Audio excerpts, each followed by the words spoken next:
Cher public, nous vous invitons à prendre place confortablement et à fermer la sonnerie de votre téléphone cellulaire. En cas d'incident, veuillez repérer les sorties de secours les plus près de vous. Bon divertissement. 1, 2, 1, 2. OK, c'est bon, on peut y aller. Sophie Durocher. Elle met en scène les arts, la culture et la société.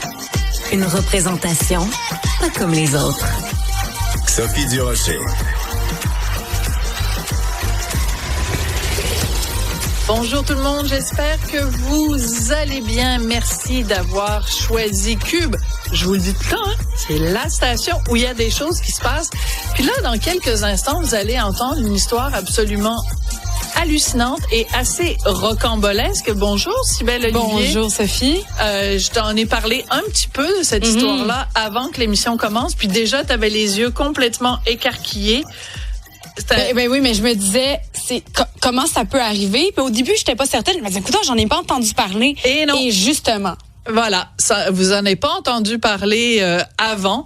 Donc, c'est un monsieur qui m'a écrit pour me raconter son histoire. Je me suis dit, il faut absolument partager ça avec tout le monde pour nous faire réfléchir à cette tendance que certaines compagnies ont de dire, moi j'ai fait ma job, le reste c'est pas grave. Des gens qui sont pas imputables, qui se sentent pas responsables. Alors je vous demanderais d'accueillir, on a l'impression que c'est un spectacle puis qu'on vous accueille, Reda Hadoud. Vous êtes directeur dans un organisme public, mais c'est pas à ce titre-là que vous êtes là aujourd'hui. Vous êtes là à titre de client de Sunwing parce qu'il vous est arrivé une mésaventure, pour vraiment utiliser un euphémisme, à votre retour de voyage en Jamaïque. Alors je vous laisse nous expliquer ce qui s'est passé. Merci Sophie, merci de m'accueillir aujourd'hui. Ça fait plaisir. Donc effectivement, c'est un euphémisme. Donc le 17 décembre dernier, on était de retour après une semaine dans un resort. Attendez, je vais rapprocher le micro pour qu'on vous entende mieux, Reda. Oui, donc c'est ça. Donc c'était suite à un retour, suite à un voyage tout inclus là en Jamaïque, à Montego Bay. Donc on devait rentrer le 17 décembre.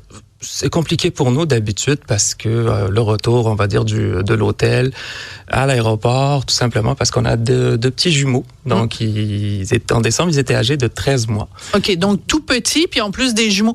J'ai voyagé avec un jeune enfant, oui. Mais 2 jeunes enfants du même âge, c'est de la job, comme on dit. C'est du sport. Oui, c'est du sport. C'est du sport. Oui. Fait que, donc là, ça prend à peu près 6 heures.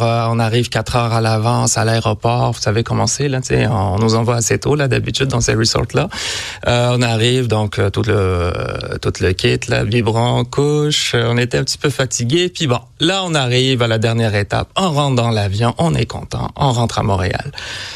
On est assis. Et puis, il y a l'hôtesse qui arrive. L'agent de bord, oui. Oui. Puis là, elle nous dit, je pense que vous n'avez pas le droit d'être là. Voyons donc, qu'est-ce qui se passe? Fait que là, je regarde, moi, mon premier réflexe, c'est bien la date aujourd'hui, les papiers sont en règle. Non, elle dit non, votre enfant, il y a des boutons. Oui, il est guéri, ça fait une semaine, c'est des boutons croûtés, là. Il avait comme des plaques? Oui, en fait, il a eu une éruption cutanée, mais qui était guérie, en fait, une semaine avant ça. D'accord. Fait que c'était sûr parce qu'on avait consulté, puis il a passé toute la semaine très bien, là, il a joué, okay. Il a mangé. De toute façon, elle est agent de bord. Elle est agent de bord. Elle n'est pas médecin, donc elle observe votre enfant. Oui. Et elle en déduit du haut de son expertise, oui, que votre enfant est malade et possiblement contagieux. C'est ça qu'on vous dit? C'est ça. En fait, c'est là où ça devient intéressant parce qu'elle n'est pas juste agent de bord. Elle dit qu'elle est infirmière aussi. Et puis c'est sûr, elle connaît ça, ses pieds, mains, bouche, c'est très contagieux.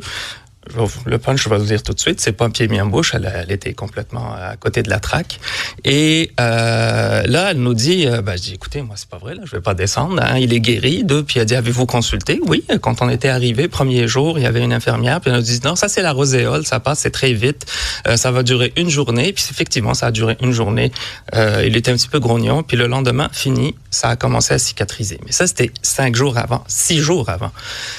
Là, on dit, écoutez, attendez, là, fait qu'elle est allée voir, elle a cherché un petit papier jaune, elle a commencé à prendre des renseignements, mais pas des renseignements médicaux.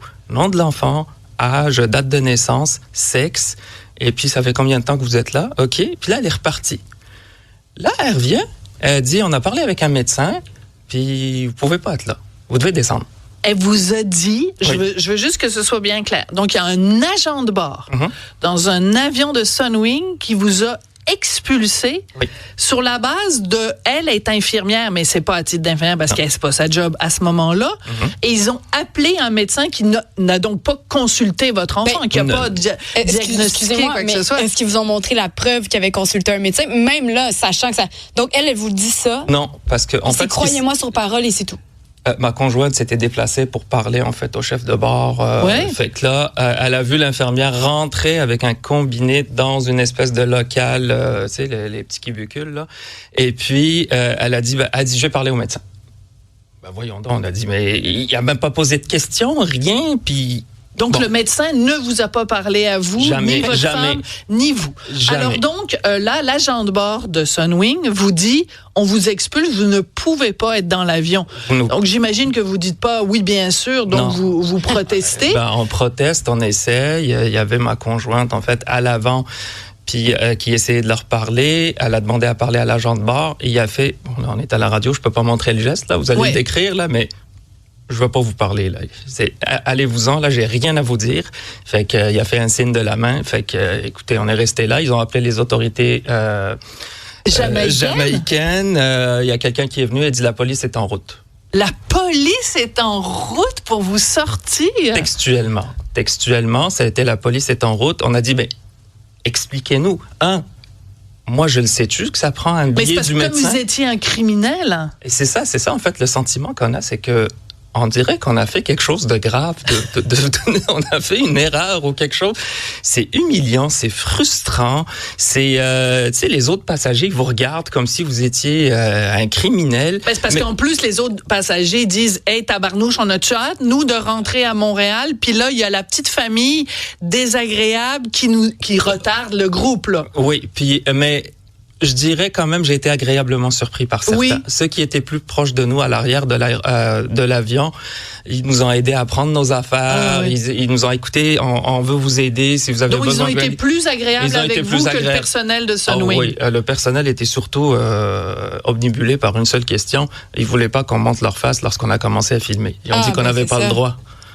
Bon, mais j'ai dit la loi 25, ça s'applique au Québec, madame, pas en Jamaïque. Fait que c'est ça. Donc, vous les avez filmés pour montrer ce qui s'était passé. Donc, ils vous expulsent, Manu Militari, de l'avion. Là, vous vous retrouvez donc à l'aéroport en Jamaïque, puis vous faites quoi? C'est quoi la prochaine étape? En fait, juste avant ça, je tiens juste à dire qu'ils ont insisté sur le fait qu'on allait être pris en charge. Donc, vous allez avoir du soutien, vous allez être pris en charge, inquiétez-vous pas. Mais en fait, c'est une façon de nous encourager à sortir. On est sortis. Et puis là, c'est le néant. Il n'y a personne.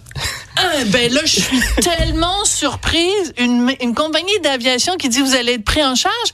Puis là, il n'y a personne pour s'occuper de vous. Hey, c'est la première fois qu'on entend ça, monsieur. Alors, on est dans un local vide qui est à peu près avant la douane, puis après l'avion, là, tu sais, après le petit corridor. Là, il y a la représentante des autorités jamaïcaines, celle qui nous a dit que la police était en route, qui vient, qui nous dit, attendez ici, l'enfant pleure, il y en avait un des deux, ça allait pas. On était dans un stress terrible. Et puis là, bien sûr, il faut tout refaire. Toutes les procédures, comme si on rentrait. Donc, douane, sécurité, passeport, tout ça. Avec 2 enfants. Puis là, il est rendu quelle heure dans la journée? La journée, il était rendu à peu près 18 heures. Il faisait déjà noir à cette période en décembre en Jamaïque. Alors, donc, vous ne pouvez pas... Donc, vous n'avez pas d'hôtel en ce moment? Parce que là, vous avez évidemment laissé aller votre resort où vous étiez. Donc, vous devez reprendre vos valises, vous trouver un hôtel, payer pour l'hôtel et, j'imagine, après, reprendre l'avion le lendemain. Comment ça se passe, tout ça? C'est pas ça le pire.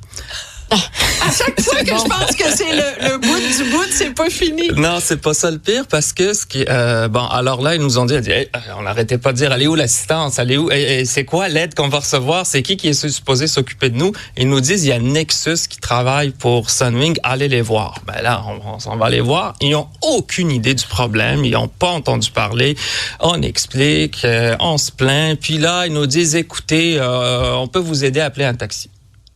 Qu'on va payer naturellement. Pour aller Ben, je dis, pour aller où? Elle dit, écoutez, je suis pas supposé vous le dire, mais allez-y dans un hôtel Sunwing. Si vous allez dans un hôtel Sunwing, ben, c'est ça, vous pouvez réclamer par la suite, puis Sunwing, ça va rentrer, en fait, dans... Je dis, parfait. Fait qu'on cherche un hôtel Sunwing. Il était à 5 minutes. C'était parfait. Donc, c'était un 3 étoiles à 278 $ US la nuit. C'est pas donné pour un 3 étoiles, je trouve. Ouais. Avoir su qu'on n'allait pas se faire rembourser, on l'aurait pas pris. Et puis, c'est ça. Donc, on se retrouve. Donc, on paye le taxi. L'hôtel, ils communiquent avec Sunwing. Ils nous ont dit, ils n'ont rien dit. Fait que payer puis réclamer par la suite. Incroyable. Quel service. C'est ça, c'est n'importe quoi. Donc, la nuit se passe, le lendemain... C'est pas la nuit, en fait, j'ai laissé donc parce qu'il fallait agir vite. Oui. Ça prenait un billet du médecin pour pouvoir reprendre un vol le lendemain si on avait le billet. Parce que là, c'est vrai que quelqu'un de Sunwing nous a contacté par la suite sur WhatsApp. Il dit qu'il travaille pour Sunwing, puis il serait content de nous aider. Donc en fait, c'est ça l'aide. C'est ça l'aide dont tu parlais, et que il pourrait nous mettre sur un vol, mais à condition d'avoir un billet du médecin qui dit qu'il n'y a rien. D'accord. Donc là, vous passez la nuit à trouver un médecin Exactement. qui va... Oui. C'est ça. Fait que je prends avec moi le petit. Donc, je prends un biberon, une couche. Et là, j'essaie de me trouver un taxi. C'était pas simple. Donc, il fallait que quelqu'un appelle. En tout cas, bref. Là, on a trouvé quelqu'un qui nous a emmenés finalement dans une clinique privée. Et là, je dirais, c'est Hitchcockien comme scénario. Votre portefeuille, c'est un bar open quand on est dans ces conditions-là. Fait que là, j'arrive donc à la clinique. Je commence à parler, à expliquer. Je dis, écoutez, il a rien là. OK? Je veux juste qu'un médecin confirme qu'il a aucune maladie, qu'il n'est pas contagieux, et puis donnez-moi le papier.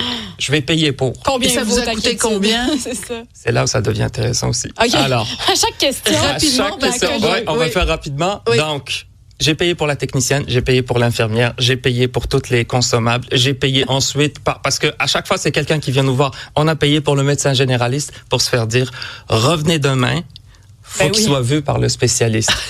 Le spécialiste, le lendemain, je reviens. Ça a pris 5 secondes. Il dit votre enfant est pas malade du tout. J'ai dit non. Il dit non ça. J'ai dit ça fait longtemps là. Il regarde un peu, il me fait le papier. Puis là, on envoie ça. Et ça vous a coûté combien au total, la clinique, avec les spécialistes, le ci, le ça, le 1100 ça, le US. 1100 US. Donc, on rajoute 1100 US plus 278 $ pour la nuit d'hôtel. Donc, finalement, vous avez le satané petit bout de papier. Oui. Puis là, il faut que vous repreniez un autre vol avec Sunwing. Est-ce que Sunwing a eu au moins la gentillesse de vous dire, ben, vous pouvez prendre l'avion aujourd'hui, vous n'avez pas besoin de repayer un autre billet? Non. OK. Une chose positive à propos de Sunwing. Donc, voilà. Vous rentrez à Montréal de peine et de misère. Oui. Et là, est-ce que Sunwing vous a remboursé pour quelques-uns de ces frais-là? 0. J'ai fait une plainte au service à la clientèle. Ils ont dit, en fait, l'équipage c'est votre faute. Il a fait, voilà. Ah oui, ils ont dit ça, que c'était notre faute. Nexus, il dit, quand c'est votre faute, nous, on paye rien. Fait que c'est de votre faute. Maudit Sunwing, finalement, on entend tellement des affaires à gauche, à droite depuis un temps. Il y a quelqu'un qui nous avait écrit que nous, on s'était fait voler nos valises. Sunwing n'a rien fait parce que c'était pas leur faute. Donc finalement, on pense toujours que ça nous arrive pas, mais. Alors, la raison gens pour laquelle pas prendre Sunwing. Mais non, mais vous avez raison. Et Reda, la raison pour laquelle vous êtes là aussi aujourd'hui, outre le fait de nous attirer notre attention là-dessus, et vous l'avez écrit sur votre réseau social LinkedIn, c'est de dire, ben, à chaque étape, les gens ont dit, j'ai fait mon travail. Mais c'est trop facile de s'en sortir comme ça. C'est parce qu'il n'y a aucun risque, en fait, au niveau de... Tu sais, s'ils ont tort, ils ne payent pas. Ouais. Fait que le médecin, pourquoi qu'il nous poserait des questions? Il a juste à dire, ben, descendez-les. Puis tout le monde ensuite... Moi, je sais très bien ce qui s'est passé à un moment donné. Là, ça, c'est très... c'est que l'infirmière aurait pas dû déclencher un processus qui aurait pas dû être déclenché, que personne pouvait arrêter par la suite. Elle n'est pas infirmière. Pas l'infirmière, je voulais dire. Non, mais je veux dire, elle est agent de bord. Elle n'est pas dans ses fonctions. Si dans ses temps libres, elle est infirmière, c'est une chose, mais elle est pas... elle n'agit pas en tant qu'infirmière. Reda Hadoud, merci d'être venu raconter votre histoire. C'est sûr qu'on va attendre, évidemment, que la compagnie Sunwing nous dise pourquoi ils se sont comportés de cette façon-là. Alors, je rappelle quand même, Sunwing vous a expulsé d'un avion, abandonné quand même avec 2 bébés en Jamaïque. C'est peut-être pas aussi le pays le plus sécuritaire. On a envie d'être abandonné avec 2 jeunes enfants. Donc, on vous voit là-bas. En plus, vous portez fièrement le T-shirt de la Jamaïque. Alors, on voit vos 2 adorables jumeaux et votre épouse. Merci beaucoup d'être venu nous raconter cette histoire vraiment digne de Kafka ou de la Maison des Fous. Merci beaucoup, Reda. Merci.